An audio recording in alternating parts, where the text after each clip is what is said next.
Hello and welcome to the latest in our Truth According to interviews. Today's topic will be on Tibet, and I'm joined in studio by Alistair Currie and Eleanor Byrne-Rosengren of FreeTibet.org.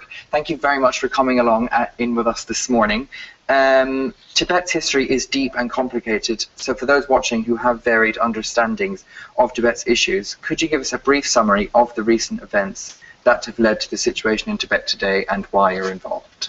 Okay. Oh, well, how recent do you want me to go? As far back as you want. Should we start with the invasion? I think we should. I think that's the key part. So the trouble started in 1950. That was when 40,000 Chinese troops invaded eastern Tibet. And the current situation really stems from there.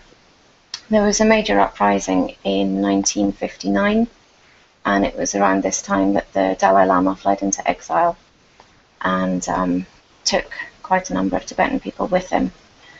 The invasion and the violence around it led to the deaths of hundreds of thousands of Tibetans, and hundreds of thousands more died as a result of Mao's agricultural policies and in subsequent protests and crackdowns, and there's really been no let-up since then. The most recent mass uprising was in 2008, around the time of the Beijing Olympics, as you could imagine.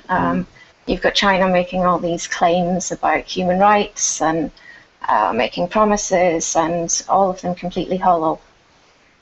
So there was mass uprisings then, which was brutally suppressed. The country was closed, and it just hasn't really improved since. Why did China invade eastern Tibet? Resources. What do they have that China doesn't? Oh, lots of things. Water is one of them.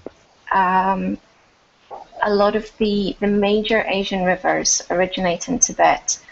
So you've got the Brahmaputra, the Mekong, the Salween, and these sort of filter down into a range of the neighboring countries, into India, Burma, Thailand, and they're providing water for billions of people. And China controls this, so they could turn off the tap if they wanted to, and that gives them immense strategic power over the region. Tibet's also got huge mineral resources. One of the ones that I learned about recently is lithium. So all of the iPhones, the smartphones, are powered by lithium batteries.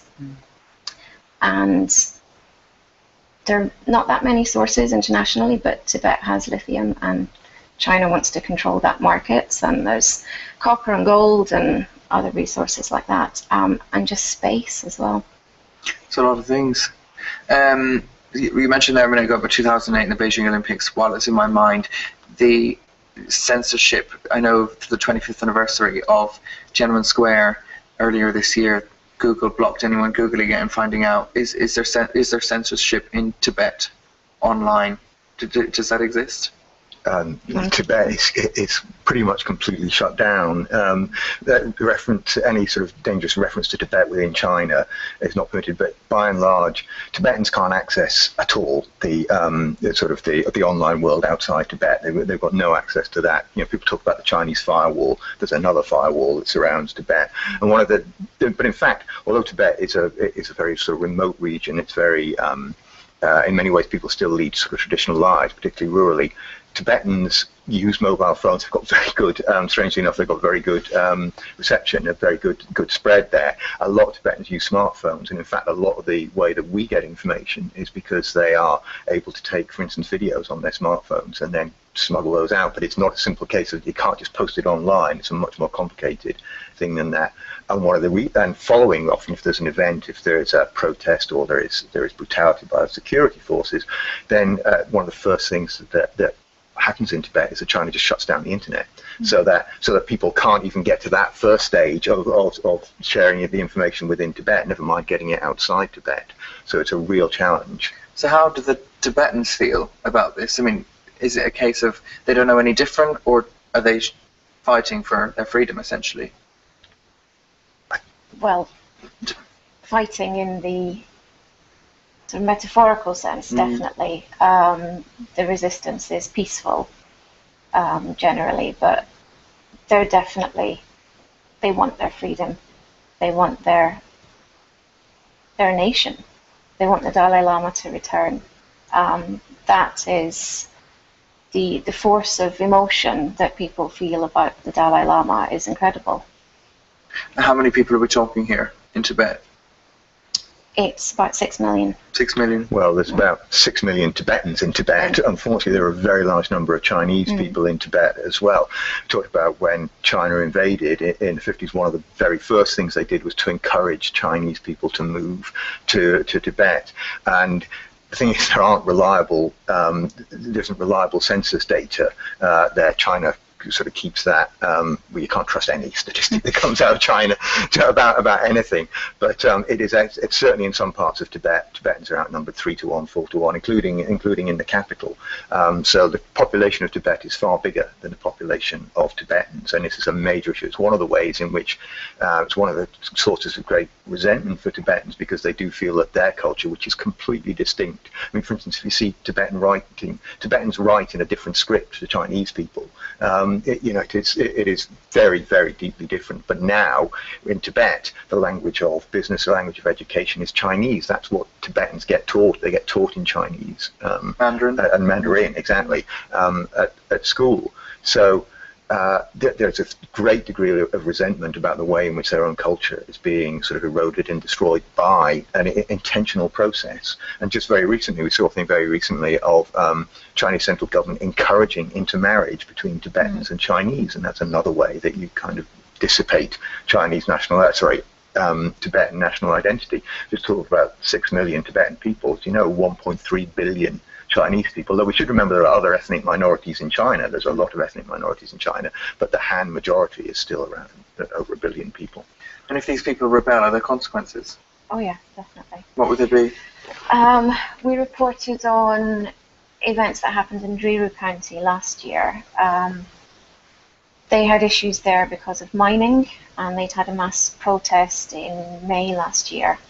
And then after the summer, troops came in to do some cultural propaganda, and one of the things they wanted people to do was put Chinese flags on their houses. And people weren't having this, and they threw the flags in the river. And they sent in armed troops. And it was a complete military lockdown, and they turned guns on unarmed protesters. A couple of people were shot, lots of people were injured in baton charges, so they were beaten, people were arrested. It was quite crazy for a little while there. It was very intense. It then started to calm down in terms of the mass protests and the major clashes, but then we started seeing them picking up individuals that they thought may have been ringleaders or had the potential to sort of gather popular support around them again. And they arrested these people, and we were seeing the sentences escalate. So initially people were getting 4 or 5 years, and by Christmas time there was one monk who was given 18 years for nothing, for being somebody who might have an influence on the people around him, who might say articulate things that China didn't like. So that the consequences are extreme. And there were 2 monks who were arrested, tortured to death. Their bodies were returned to their families, and the families were then threatened to say nothing, or they'd sort of meet the same end. It's brutal. There's no other word for it. And this started last year in Truthloader County, where it's still being locked down. One of the things that's happening there now is that Tibetans who resist are being told that their livelihoods will be threatened, ways in which they make money. There's particular things that they're going to be forbidden from doing. So they're threatening them at a kind of a really deep level. It's not simply we're going to beat you up, that's what happens, or we're going to shoot at you initially, but any sign of ongoing resistance is going to be shut down. And just to put things in context, just last month, Again, police opened fire on a peaceful demonstration. They seriously injured about 10 people. 4 of them subsequently died because they were denied medical treatment. A 5th one committed suicide. This is all in jail in protest against the denial of medical treatment. So this is an ongoing process of repression. If anyone remembers 2008, there was massive wave of protest and repression at that point. It got very major media coverage. Now the kind of thing that's taking place in places like Truro County and Dege County, where the recent shootings took place, it's not making it into the media. And one of the reasons for that, there's many reasons for that, is that international media cannot get into Tibet. It is not, they are not allowed to get into Tibet. So when we see other areas of great sort of international crisis, Syria and places like that, the reporters are there, they're showing you film from what's taking place there, they're standing there with things going on in the background, they're able to talk to sources and try and make their own determination about what's going on. That's impossible in Tibet. They can't do that at all, and it has unfortunately been a successful tactic by China to keep what's going on in Tibet out of the media by keeping the media out of Tibet. When you say not allowed, do you mean that people aren't allowed to fly into the country if they're journalists, or report there, or can't bring equipment with them, or, you know, what if I went on holiday and went undercover, or, you know, what would happen? The only way would be to go in undercover, but there is tight control over any non-Chinese person going into Tibet. Journalists themselves have to apply for permission to move around within China, and it will simply be denied for them to go into Tibet. What we're seeing very occasionally now is they will take people in, but people can only go where they're told and speak to the people that they're told to speak to. And of course, Tibetans aren't going to appear on television going, "I hate Chinese rule," down with Xi Jinping, because they know what the consequences are. So it's at the moment there's been no television footage other than some secretly filmed footage for years coming out of Tibet. And it's a fully militarized country. There's no question of just walking in there and wandering around. There's checkpoints everywhere, and if you're in somewhere like Lhasa, there are troops on the street constantly. You can't just blend in. Or so it's not just police on the streets, it's armies present as well. Yeah. And Lhasa has this grid system of security, so there's hundreds of little checkpoints, and they're constantly in communication with each other, and they're watching who's moving. And we got some details of how they were watching people from Nagchu County last year, and there was a code, and they had instructions to follow these people, see where they were going, sort of pass on the information to the next sector that they entered. So if they saw a foreigner wandering around with a camera, you'd be picked up extremely quickly. What can we do to stop this happening, like us here in the UK, Europe, America? I mean, I know you're probably lobbying for all this, but as a global movement, what can we do you think? You want to take that? It's quite broad. But yeah, it is quite broad. I think we have to accept that it is very difficult to directly influence what takes place in China. China is a very large country, it's very powerful, but what we can do is we can exert pressure from outside China, and it's very important. I think many people will have seen recently, we're all well aware of the economic importance of China, and China uses that economic leverage in order to suppress discussion of Tibet, in order to suppress complaints about the treatment of Tibet amongst politicians. We've got to provide pressure against that to say, look, it is unacceptable. If we believe in human rights, if we believe in the right of people to determine for themselves what they do, which of course we do in this country, it's going to happen in Scotland within days, that people are going to be given the right to choose, then those are things that we have to stand up for no matter where they take place. Just last year we had the Commonwealth Summit that was in Sri Lanka. There was a huge amount of attention on Sri Lanka's appalling human rights record. At that almost exactly the same time, stuff was going on in China, and no one was referring to it because Sri Lanka is a fairly poor country and China is a rich country. But what we know is actually politicians do feel obliged to mention Tibet because they know there's a caucus of people who support that. So, and at the moment they're not mentioning it enough, they're not doing it enough. But if we push that up, if we keep that pressure on them, that moral pressure to say you've got to do the right thing, if you believe in human rights, then stand up for them. And we can do that. Obviously, indirect ways by writing to our politicians and on our website, FreeTibet.org. There are mechanisms by which you can get in touch with people, but also it's just making sure that everyone is aware of what's taking place in Tibet. This kind of thing is very important. It is a place where there's media lockdown. It is a place where normally you won't see much on the media. So sharing information. Again, you look at our website, our Facebook page. We've got things, simple posts that you can put up on your own Facebook page, which tell people what's going on in Tibet at the moment, graphics and that kind of thing. And that's really important, so long as there's a groundswell of support. The other thing we would say is look at who's profiting from what's taking place in Tibet. There are companies, there are others who are involved in Tibet, and they should accept the responsibility that they're going somewhere. For instance, any company which goes into Tibet is gone there because it's being invited by China, not by Tibetans. We hope that there'll be full economic development in Tibet when it's free, in a way that Tibetans choose. But mining companies, tourism companies, people who go into and work in Tibet should be held accountable for what they're doing. And that means letting them know about our concerns about that and putting pressure on them if necessary to behave more responsibly or indeed to pull out of Tibet. You mentioned human rights and peaceful protests earlier. Are there any notable human rights lawyers who are helping Tibet or have offered in the past, or even just say if a British person went to, let's say, Thailand and got arrested for something, human rights lawyers would be on it straight away. Does that happen for Tibet? The Chinese legal system doesn't really allow for that kind of cooperation. They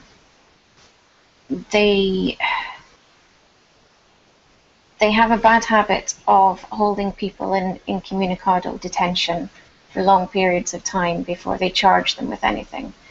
And it's quite difficult to get them access to a Chinese lawyer in the first place, which is where you would need to start. Because a British or American or a lawyer from any other country can't just go wading in there, however good their intentions might be. You can't do that anywhere.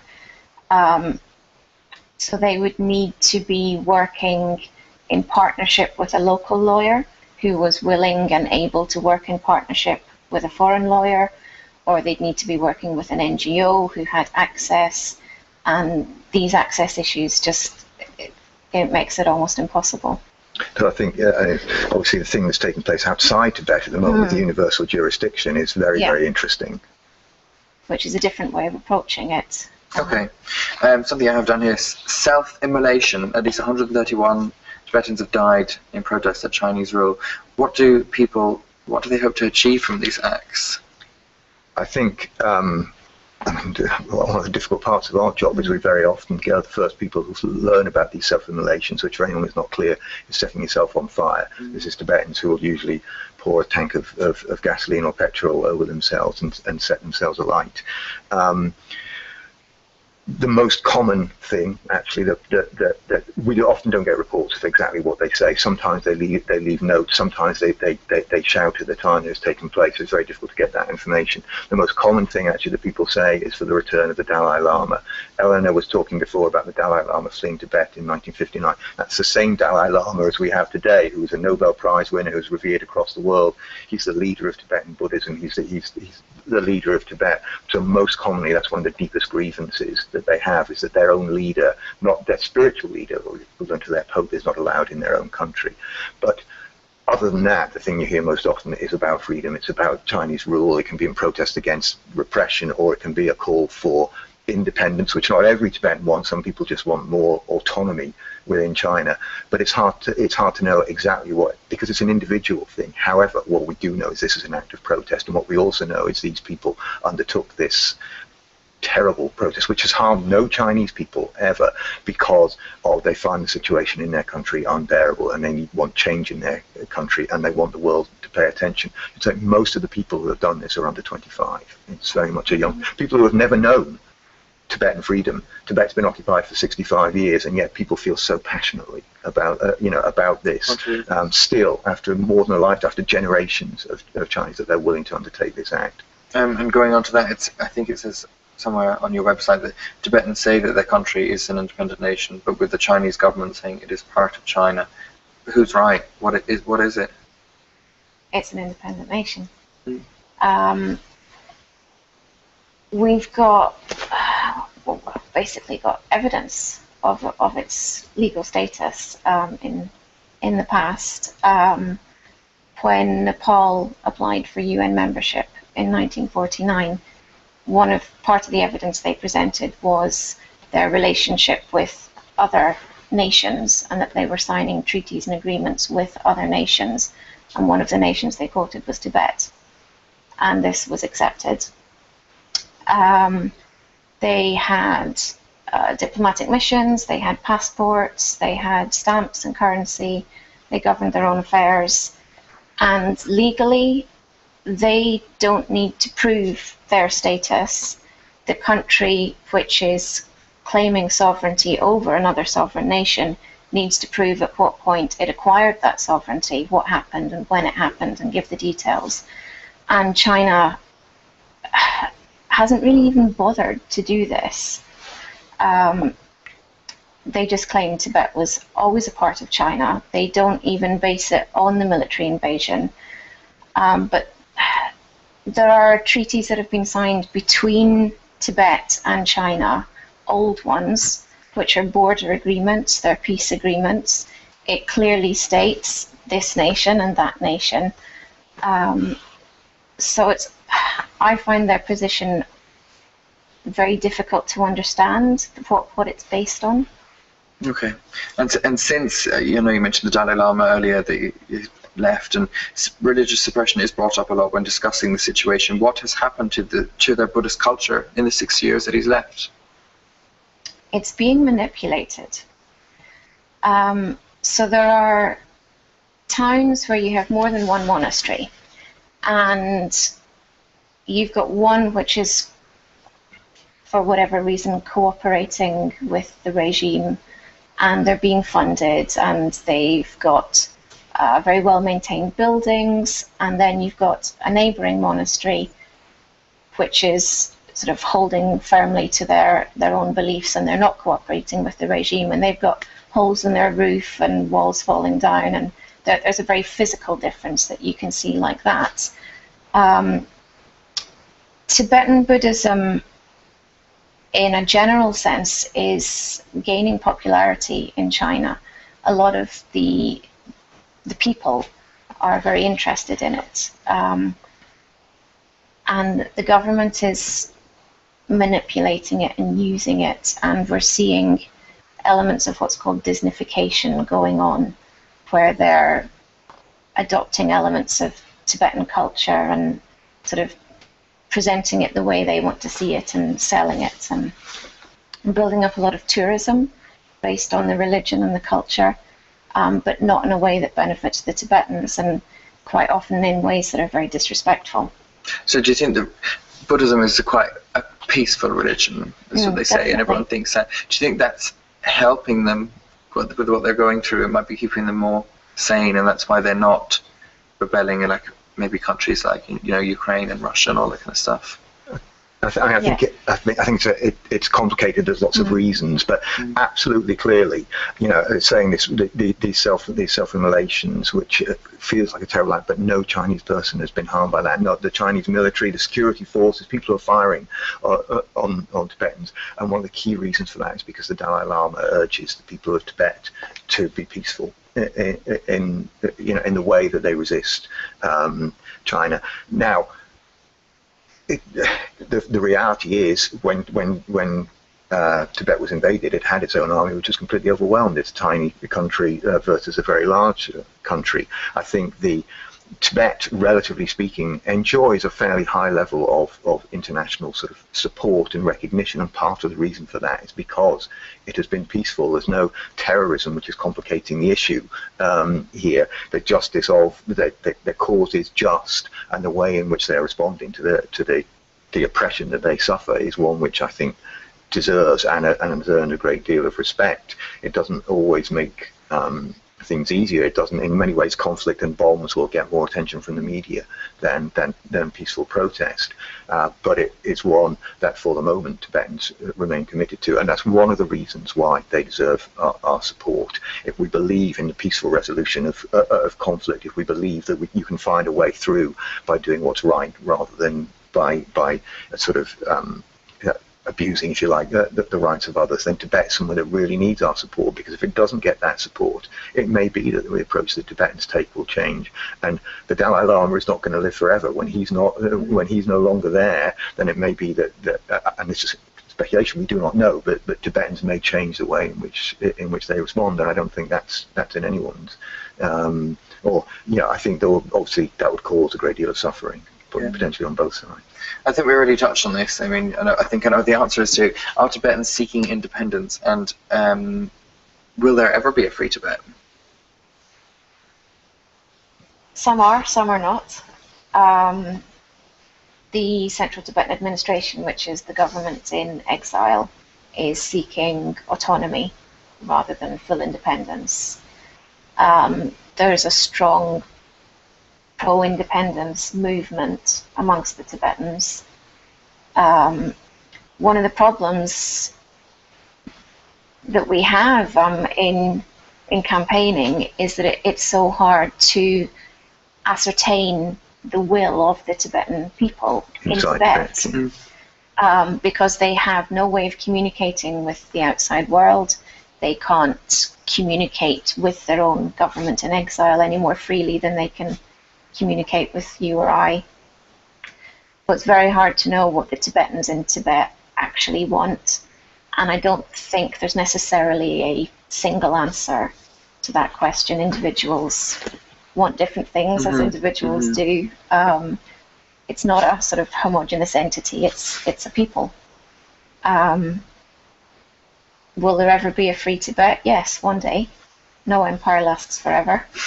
Certainly not the British or the Roman.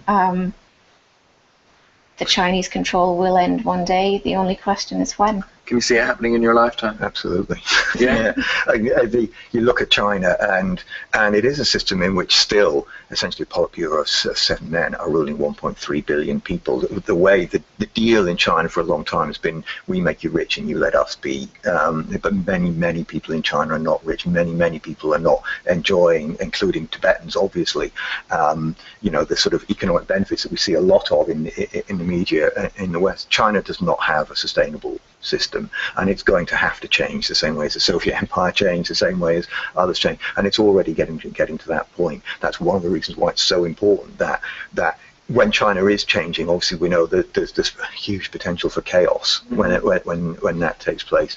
What we want is to see, what we should all want is to see a kind of an order change, and a change that respects the rights of peoples in China, those who are currently China's citizens.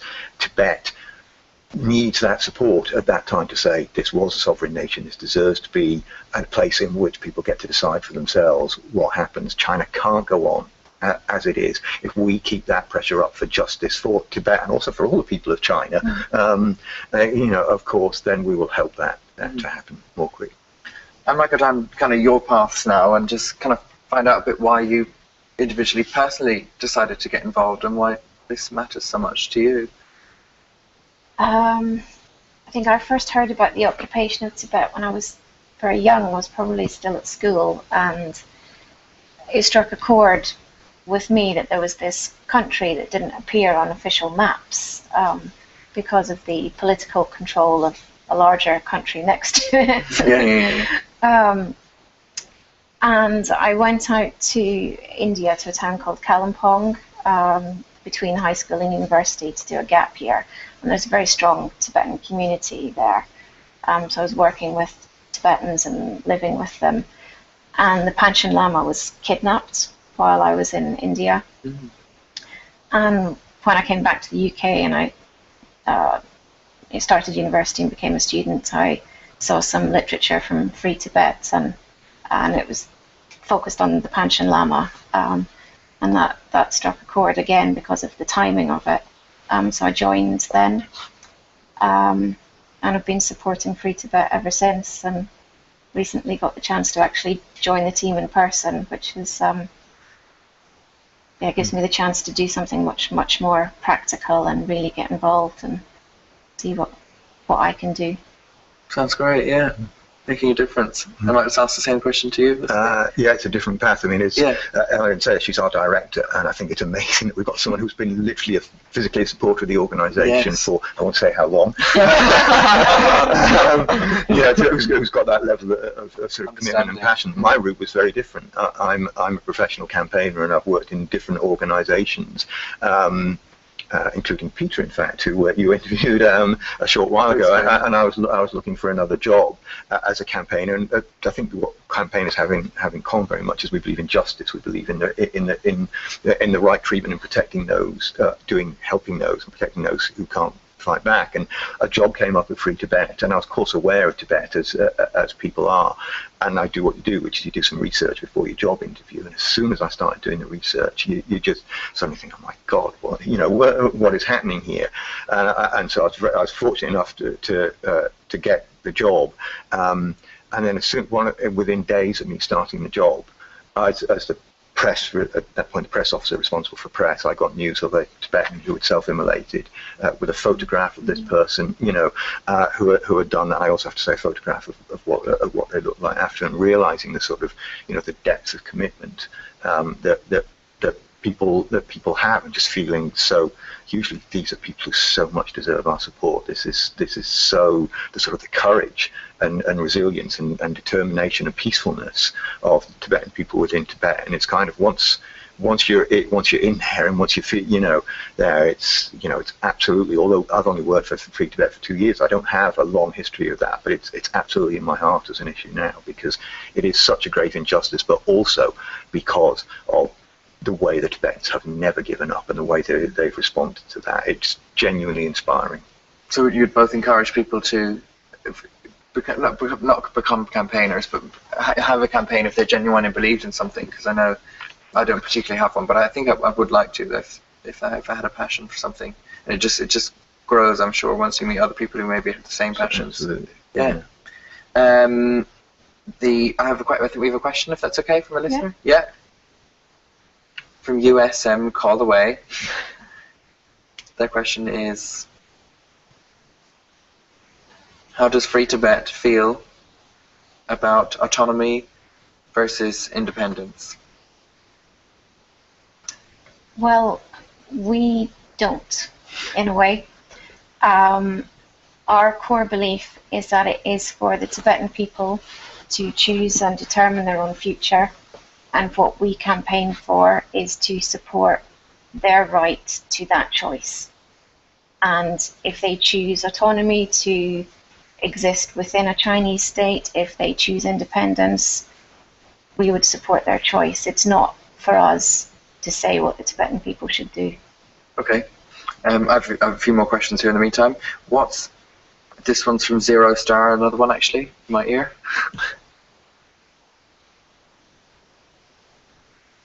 What would a free Tibet government look like? Would it be a theocracy headed by the Dalai Lama? No. No, it wouldn't. I mean, to be clear, but at the time that Chinese invaded, the Dalai Lama, which is a traditional role, the current one is the 14th, was both the head of state and the head of Tibetan Buddhism, sort of the state religion, if you like. And in exile, the Dalai Lama continued to be the head of the Tibetan government in exile and the head of Tibetan Buddhism. But in fact, what he did was, over that period, he introduced a democratic process into the Tibetan government in exile. And just very recently, 2011, I'm pretty sure it was, he renounced all political power, basically, within Tibet. If he was to be able to go back to Tibet tomorrow, he wouldn't want to lead Tibet. He wants to be the spiritual leader of Tibet, as 13 Dalai Lamas before him have been, but it would be a democratic country with a commitment to democracy, with a commitment to human rights, with a commitment to everything that we would expect here. That's the way Tibetans organize their affairs outside Tibet. I don't think people within Tibet want to live in a theocracy. They have huge respect and devotion towards the Dalai Lama. But it would be a state that faced challenges as every new state faces, but it would not be a theocracy. Okay, thank you. Well, there is a political leader. The title they use is the Sikyong, and they have an equivalent of a cabinet, so that they have those democratic processes in place already. In the government in exile. Oh, okay. I didn't know that. Yeah. I think we have 3 more questions from listeners, or shall I? Yeah. And more, apparently. How has FreeTibet changed as an organisation since Stephanie Bridgen stepped down? I don't know who that is. That was the former director. Okay. Is she your predecessor? She's my predecessor. So how have we changed? That's a good question. I've been in post From my boss. I've been in post for 18 months. I joined in April last year. We've had quite a few changes in the team. We now have a very stable, solid team that I have complete confidence in. And they're capable of doing some great work over the next few years. We're actually at the end of a sort of strategic period. We're moving into a new strategy, so we're putting a lot of new plans together at the moment and looking at how we want to shape our work over the next few years. So I think we've been through a period of review and reflection, I guess, and I think a lot of things have changed organically. I think we're looking to engage our supporters more actively over the next few years. We're looking at establishing more local groups, getting people more involved. I mean, I overlapped between between the two directors, and obviously fundamentally what we do doesn't change at all. Our commitment, it's the same. And what we just see, what we're seeing is very much an evolution. One of the things that certainly in the last couple of years we've been putting more of an emphasis on, very successfully, is social media. But that's a thing that has changed in the last few years. We also have to recognise that the changes that have taken place in Tibet in 2008, the mass uprising in 2008 was really sort of game changer in Tibet. In the period just when I joined, which was November a couple of years ago, in November of 2012, someone set fire to themselves in Tibet every day. And that was a situation. It was really sort of a crisis in Tibet. Now that isn't happening. It's been many months since the last one. I think that's given us a little bit of sort of room and space to think about what's taking place. There's so much happening in Tibet, and of course the fact that those protests have stopped doesn't mean that the feeling of the people has stopped. But FreeTibet has always been about reaching out to the wider community, about saying to people, Tibet is an issue you should care about. These are the things that you can do for it, and we're always going to keep doing that. But being get better and better. Yeah. Something. I have a quick question. Sorry. When you say you haven't had someone who's set themselves on fire in a few months, how do the media suppress that? They don't want it getting out over there. How do you find out about it? Is it word on the street, or do people email you? How does that work? I'm not really too sure how it gets out there. I can't tell you. We get our sources. Yeah. Okay. We get our information through Tibet Watch, which is a research-based NGO. Based in Tibet? Based in London and in Dharamsala. Okay. Oh, yeah. Which is where the Tibetan community in India is. Okay. Yeah. Oh, right. Okay. The Tibetan community in India. And they have a range of sources, some in Tibet, some in exile, some in other places. And they collect the information and we get it from them. Sometimes it is very difficult. The communications are physically locked down. We were talking about this earlier. Yeah. They shut down the internet. Sometimes they cut the phone lines. They put military cordons around areas. So the bravery and the courage of the people who get this information out at all costs is amazing. It's just incredible. Yeah, it is great. I think do we have more questions? Yeah. Yeah. What is the working budget of FreeTibet UK? Is someone in your office? That's just what I was wondering. Yeah. Yes. Can I have a pay rise? Yeah. What's the working budget? What total income? Total income, I guess. Yeah. It's funding, really, essentially, financially. Yeah. We at the moment are getting about £450,000 a year total income, which has to fund the salaries of the whole team, the rent rates, all the sort of overhead costs that everybody has to pay. We need to have, computers and lights on and basic things like that. Resources. It funds our campaigning work. All of the it's not that much money for a big and, organisation. I mean, how many people works with your team? It is 8. So, yeah. No, we also have volunteers as well who Okay. perform a really important and central role. We would still be doing what we do without them, but it is that kind of support really empowers us. But I think it's very interesting. There are relatively very few of us. Our levels of engagement online are higher than Greenpeace's. Now, the low number of people is very small. I should be clear, but as an organisation, that's one of the advantages that we have these days. It's by you, if you're smart and to an extent lucky with online campaigning, you can reach people in a way that's relatively inexpensive, and generating that support is really important to what we do. We do not have a large budget, so we think very carefully about how we're going to spend that budget in order to deliver the most we can. And of course, there are other Tibet organisations out there which may take different approaches, and we work very closely together. Generally, within the Tibet movement, there is there's a lot of understanding of the different niches that different organisations feel, and a lot of commitment out there. So, I mean, we are definitely an organisation that punches above its weight.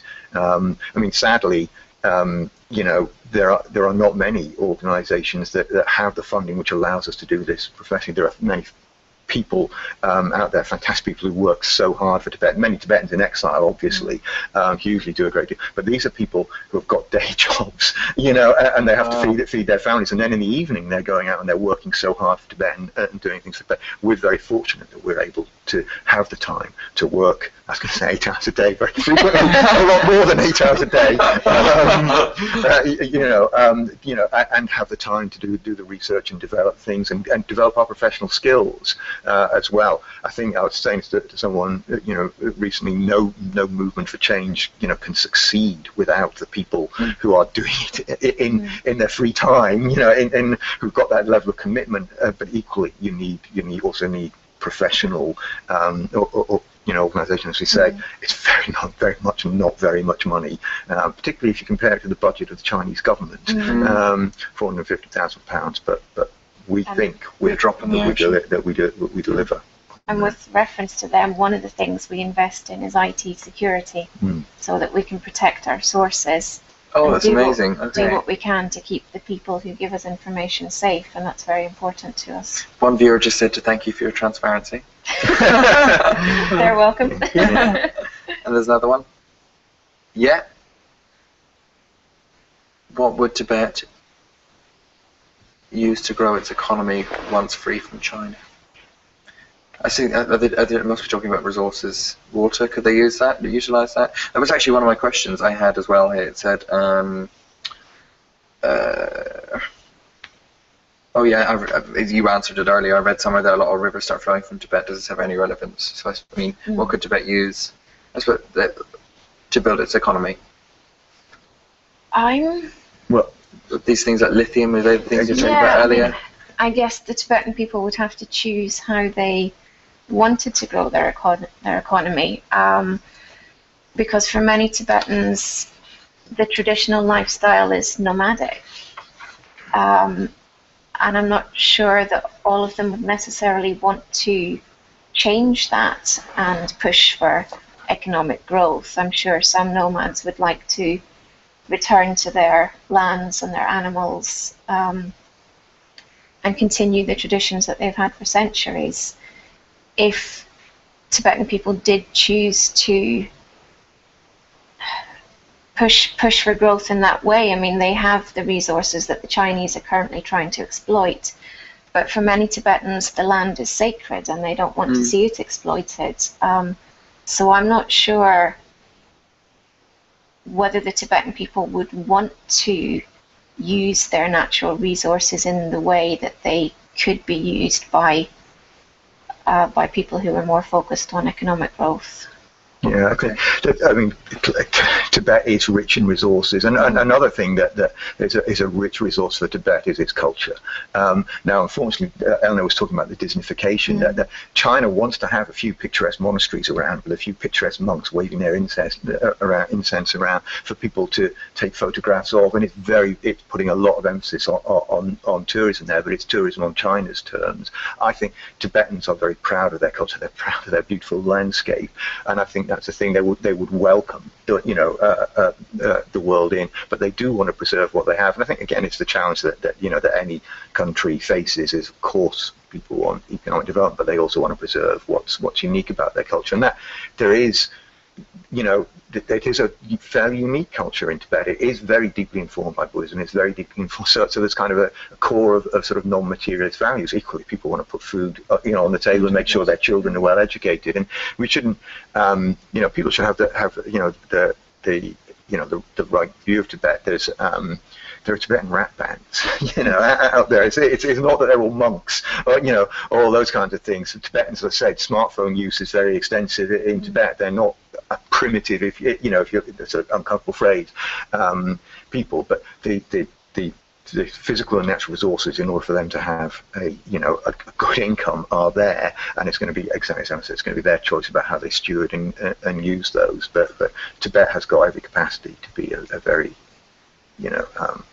affluent is perhaps the wrong word, but a self-sustaining, with a solid economy country. Yeah. Absolutely. Okay, thanks. I think we have another from Ryan Marshall. He says,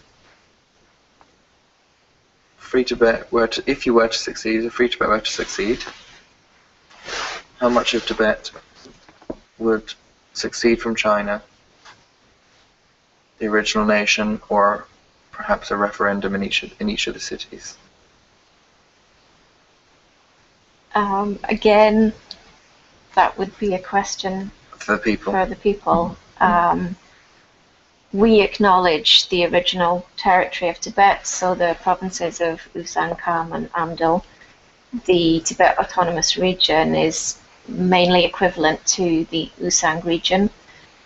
So there are parts of Tibet that are sort of incorporated into Chinese provinces under the current administrative system. As I said earlier, we don't have a position on a specific outcome for Tibet, so I can't really sit here and say, well, I think this bit should go there and these people should do that. That's not what we're campaigning for. We're campaigning for them to make their own choices. Yeah, I had a couple of questions as well. What's education like in Tibet? Chinese, basically. Yeah. The Chinese claim to, and I think have, invested a lot in education, but it is all in Chinese. The language is a huge issue.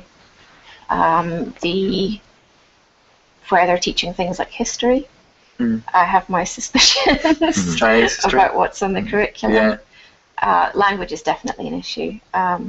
So we see a lot of monks developing a role in the community by teaching language outside of the formal education system, and some of those are the monks who are being arrested because that's seen as, not agreeable, really. I think there's no question that China has invested money in Tibet. Tibet was a very rural society, very economically underdeveloped society in 1950. 1950 is 65 years ago. Had Tibet been an independent nation, as we've seen from the way the Dalai Lama has conducted things outside of Tibet in democratization, it would have changed and improved itself, but it would have done so with a Tibetan identity. It would have done so respecting its own culture. We shouldn't forget, this is a country where flying your own flag is illegal. That's what it is. That's what it is. And we see as well protest. Actually, protest takes that students are central to protest, and not just students that we picture, sort of university students, school children. And one of the issues that has come up is students at school rejecting being given Chinese textbooks instead of Tibetan textbooks, standing up for their own culture. That's the kind of education that they want. Of course, they want to learn in the same way as anyone, but they want it in a Tibetan context, respecting their own nationhood, their own culture. Yeah, sounds great. I think we have some more questions, if that's okay. Zero Star says, If China is reluctant to yield on humanitarian reasons, what would be the path to Tibet's freedom? As in what circumstances? So basically, if they won't use humanitarian reasons, what other way? Yeah, is that what they're saying? Yeah. Military action, economic sanctions. If they can't do it the humanitarian way, which isn't clearly working, what other way is there? It's a hard question. It is, yes. I mean, I wouldn't say that. I think the fact that little progress has been made so far doesn't mean that it's not working, and that's the only option. It's hard to see what else there is in terms of trying to pursue a peaceful path.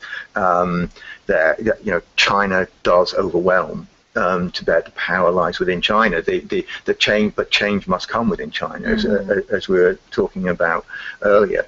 I mean, it is very much for, you know, the way in which the Tibetans respond to the challenges that exist within their community. Again, it's not so much our role to comment on, but we would definitely see the model that we would see as one where, as China must politically liberalize, which it must do in some way, then Tibet should be one of the beneficiaries of that, and will be one of the beneficiaries of that, because it's one of the first fundamental questions. Or, you know, and it is one of the most troublesome regions of China. It's really interesting. China is such a huge country with so much power.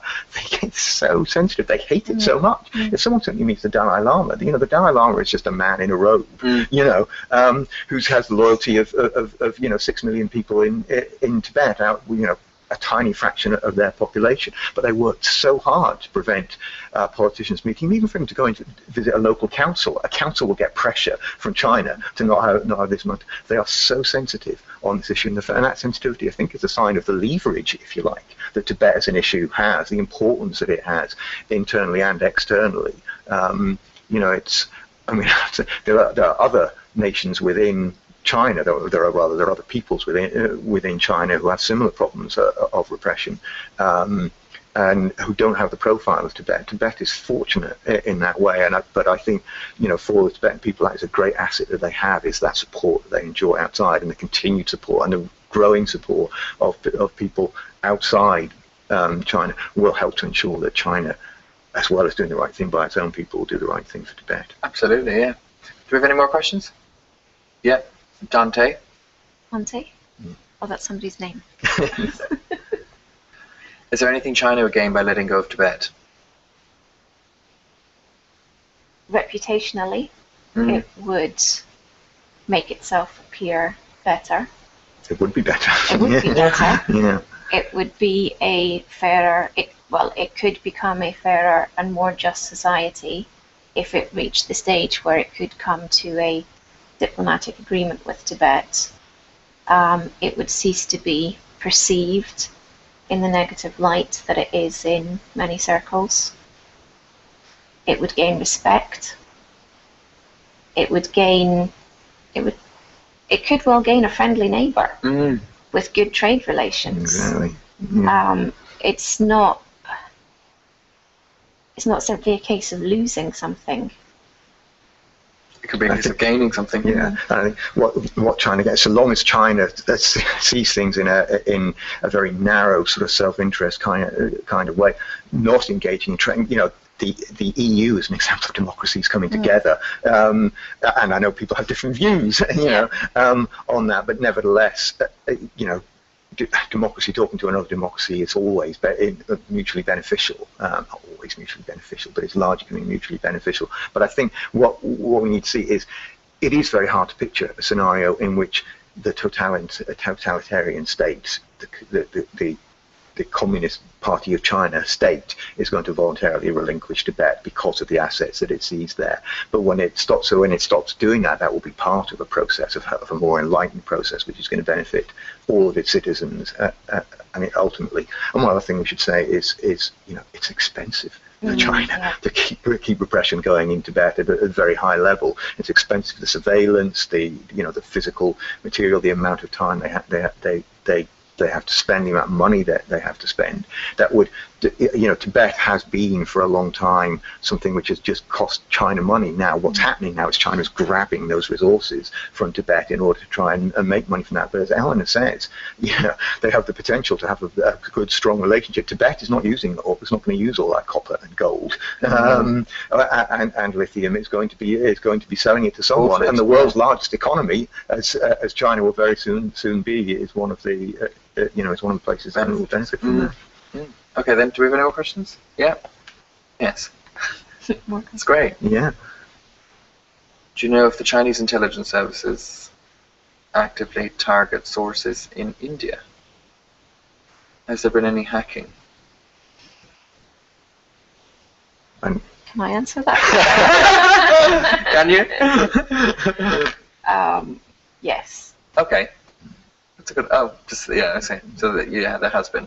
And actually, setting aside, our experience as an organisation, the Central Tibetan Administration, the Tibetan government in exile, puts a huge amount of resources into cyber protection because it's subject to attack so often from outside sources, which have been pretty confident who those people are. Even investing in it yourselves. Yeah, that's great for the protection. I think there's a few more questions. Is there? Do you know if there's any plans for what would happen with the Chinese people living in Tibet's borders if they were to gain independence again? I'm not aware of there being any concrete plans.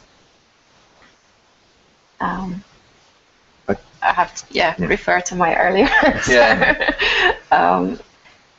I don't know if the process is at a stage yet where anybody's sort of feeling in a position to make sort of decisions about what the future would look like in that level of detail. Okay. I think it is, as we repeatedly say, it's for the Tibetan people to decide. What we would hope and believe is that Tibet will make choices that respect the human rights, of those people it affects, and I'm pretty confident that will be the case. Scotland has a plan, or rather, a proposed plan for how it will manage the fact that a very large number of people are not Scottish in terms of a narrow definition. As Eleanor says, when Tibet gets closer to that point, then it will make its own plan. But we're confident that it will be respecting, because of course, a lot of these migrants that go into Tibet are people who are poor and who are looking for economic opportunities there. People who have been sent there by their own government, their own repressive government. It's not a case of seeing the Chinese people in any respect as being the enemies of Tibet or people who repress Tibet. It is the Chinese government that represses Tibet, and you would hope that that Chinese people and Chinese culture can certainly bring something to Tibet so long as it's on the terms set by the Tibetans. Yeah. Some of those people have been forcibly relocated, or maybe not forcibly. From near the borders? Well, not necessarily. Or in general, even? Generally. Much in the same way that the Tibetan nomads have been. China's had a plan for, sort of making Tibet less Tibetan and moving people in there as part of that plan. So some of them may not want to stay. Some of them may have been there so long that they consider it home. Others may be desperate to leave. Time for a change, yeah, absolutely. Another one. Laker's role.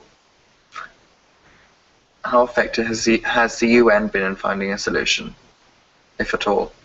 Not particularly. No. There have been a number of UN resolutions adopted over the years since the invasion where various countries have agreed that they are concerned about the situation and that human rights should be respected in Tibet, but they've never gotten around to saying anything stronger or more conclusive. It's been a bit of a sort of an issue that everybody prefers not to address too directly. Okay. The UN has done some very strong work on human rights in Tibet, insofar as it's able. China does sit on the Security Council. It is a vastly influential country, and one of the things that China is doing, as I think many people know, is China is winning support for itself amongst many nations by investment, particularly in Africa and other places. Many countries are indebted to China, and politically that's reflected in the way they behave in the United Nations and in other places. And I think we all need to be conscious of that influence that China has economically and culturally because of its size and scale, and be aware that takes place in our own country. In the UK, there are many what are called Confucius Institutes, which are basically Chinese government-sponsored centers of learning within our own universities, which are supposed to promote Chinese culture. None of these places are promoting Tibet. All Tibetans lying on Tibet. So there's many ways in which China can influence internally what's going on in countries and externally, and the United Nations faces its limitations as being somewhere where individual countries vote, and individual countries aren't always as free to make their choices, or are subject to influences that can affect that as well. Okay, thanks for that. Another one from Byrone. Oh, those questions.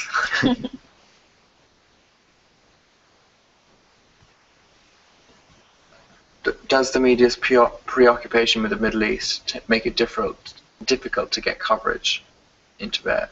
Sure. I think they mean in terms of, is it in Israel and Gaza and Iraq and all that? Yes. I mean, something that's very interesting as part of my job, I know that the correspondents who are in Beijing, the major news organizations in Beijing, are really interested in Tibet. It's a subject they want to cover. It's a subject they're interested in all the time. It's a subject whose importance they recognize. China is a huge country, but the people who are based in Beijing know that Tibet is very important to it. But they face a lot of competition. There's a lot of injustice in the world, and there's a lot of more televisual injustice. We were talking earlier on about how, when it comes to Syria or the Middle East, the correspondent will be standing there with bombs going off behind them, and that's good television. Interviewing me or Eleanor on the news, talking about what we've heard is happening in Tibet is not strong.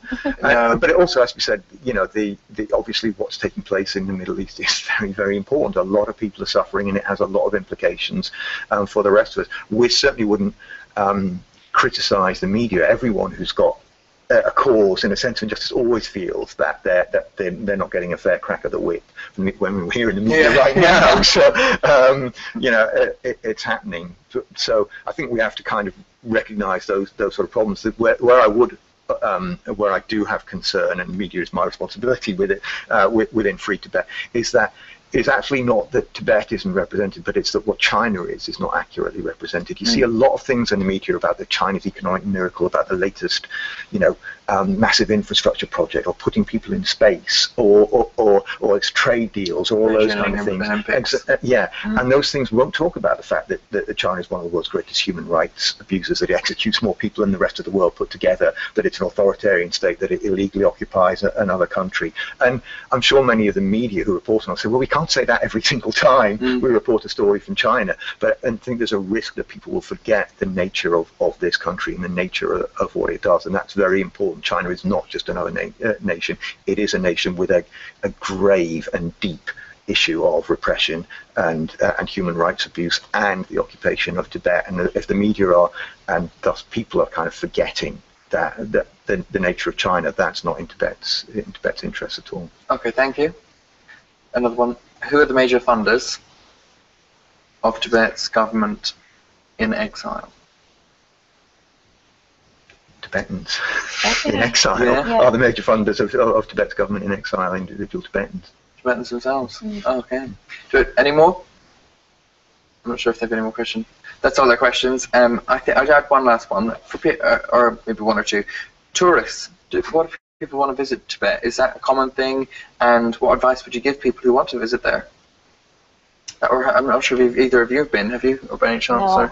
I think I've been blacklisted for some time. Yeah, but we're going to have a great holiday there when Tibet gets free. The entire office will be there. I'll go too. Is there any particular advice they need? It's common that people want to go. It's less common that people get to go. You should apply for a visa, do you? Yeah, you have to apply for the visa to China. Then you have to apply for the visa to get into this militarized area that is Tibet. And then you have to be on some sort of organized tour. And it's not just like going on holiday. We don't ask people to do specific things. The kind of things that people might want to do, like talk to people about the Dalai Lama or hand out photos are actually they can be dangerous and harmful to the Tibetans concerned. So we would just ask people to be aware of what they're seeing, and aware that much of it will be led by Chinese propaganda, and that the Chinese will be trying to show them the image of Tibet that they want them to see, and that it's not the truth. And in terms of the way they sort of behave, or how they spend their money in Tibet, China and Chinese people dominate the economy in Tibet. Very often people think, well, I'm giving money to Tibet, I'm putting money in the Tibetan economy. That money is very often flowing out of Tibet. It may be flowing out directly in that someone an individual in Tibet may be sending it to their family back somewhere or other, but more often it's going to be the companies and the businesses that money is either flowing out to Tibet, or it's not going to the hands of Tibetans, it's going to the hands of Chinese immigrants. So people who are going to Tibet, if they make that choice, should be aware that they really need to be trying to support Tibetans in Tibet. Try and use Tibetan businesses. Stay in the local family hotel, not the big hotel that you've heard of in town. Now, but it's difficult because many companies that look Tibetan may actually be Chinese owned. It's not always easy to do that, but making an effort to try and support Tibetan businesses and Tibetan culture rather than Chinese businesses and the bit of Tibetan culture that China thinks it can make money from is very important. Okay, and one last question. I know you said earlier that hopefully it's going to happen in our lifetimes. It's very hard. How long is a piece of string? But do you think it could happen within the next 20 years, 30 years, or even 10 years? Or is it very hard to answer? We don't know. As people often say, and rightly, in 1980, predicting the breakup of the Soviet Union, and Eastern Europe, exactly. And indeed, in 1985 or 1988, Noah might have been. Now, realistically, I don't think we're that close, but I think when change starts, you very quickly you get a snowball, and what we hope, as we talked about before, is there isn't chaotic change, that it's change that happens at a pace in which the people of China, the people of China and the people of Tibet will get a fair crack of it. But yeah, I'm not that young. I'm going to live to see it and be well enough to go on young enough to go on holiday to Tibet and climb a few mountains when I'm there. Yeah. Okay, then thank you very much. Yeah. So again, once more, thank you very much to Eleanor and Alistair for coming along. We have more live interviews coming up on counter-terrorism and death penalties. We have a former SAS officer and a cannabis debate, so keep an eye out for those. In the meantime, make sure you're subscribed to Truthloader. Bye for now.